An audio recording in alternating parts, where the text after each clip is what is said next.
3 стационарных отделения на 160 месцаў. Поликлиника здольная прымаць у дзень до 400 человек и 3 лаборатории. Наплыў наведвальнікаў стандартный режим працы Брыскага абласнога скурна-венералагічнага дыспансера. Правда, так было до коронавируса и до перапрафілявання. Сёння калідоры дыспансера амаль пустыя. Як адзначаюць самі медыкі, колькасць наведвальнікаў скарацілася пачынаючы з 18 красавіка.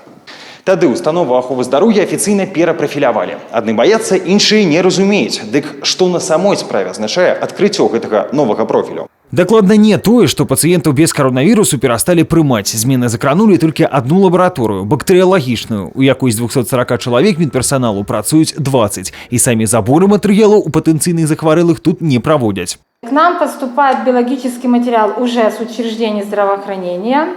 Мы уже занимаемся сугубо диагностикой. Кто занимался этой диагностикой, мы работаем в полном режиме и учим сотрудников, которые этим не занимались. Однако перавучацца доўга не прыходзіцца, методика выявления COVID-19 падобная и на іншыя инфекции, только карпатлівей и зона рызыкі вышэй, а значыць больш увагі мерам бяспекі персоналу. Процедура выявления коронавирусу займае от 3 до 4 гадзін. Канчатковы дыягноз пацвярджаюць у Мінску. На сёння за ўвесь перыяд у перапрафіляванай лабараторыі дыспансера абследаваны 786 тестаў з Брэста і района. Таксама закранули змены і стацыянар. Стационарный корпус в настоящее время у нас перепрофилирован как изолятор контактов первого уровня обслуживания, а поликлиника у нас работает, осуществляет прием по неотложным состояниям. Корпус поликлиники – это отдельный корпус, он не связан с стационаром и с лабораторией. Таму і з дэрматалагічнымі захворваннямі таксама па-ранейшы можна звяртацца да ўрачоў дыспансера.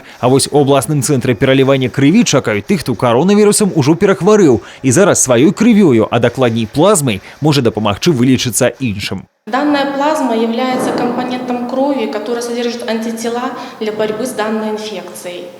Данную плазму мы имеем возможность заготавливать высокотехнологичными методами заготовки, в этот же день выдавать ее в лечебное учреждение. І адразу, гэта не лекавы сродак і не вакцына, будзе прымяняцца толькі ў пэўных выпадках. Пакуль у цэнтры пералівання крыві такіх донараў яшчэ не было. Кандыдату адбіраюць самі, патрабаванняў некалькі.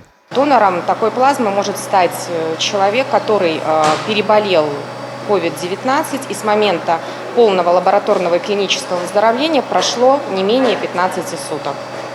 Обязательно определяется титр накануне получения этой плазмы, титр антител, да, то есть если там вообще титр, и производится заготовка плазмы иммунной. Удар коронавірусу Брэская вобласць прыняла адносна нядаўна, таму і донараў пакуль няма. Сярод патрабаванняў і стандартныя, узрост ад 18 до 60 гадоў і адсутнасць хранічных захворванняў. Владислав Бондар, Тыгран Акопян, телерадиокомпания «Брест».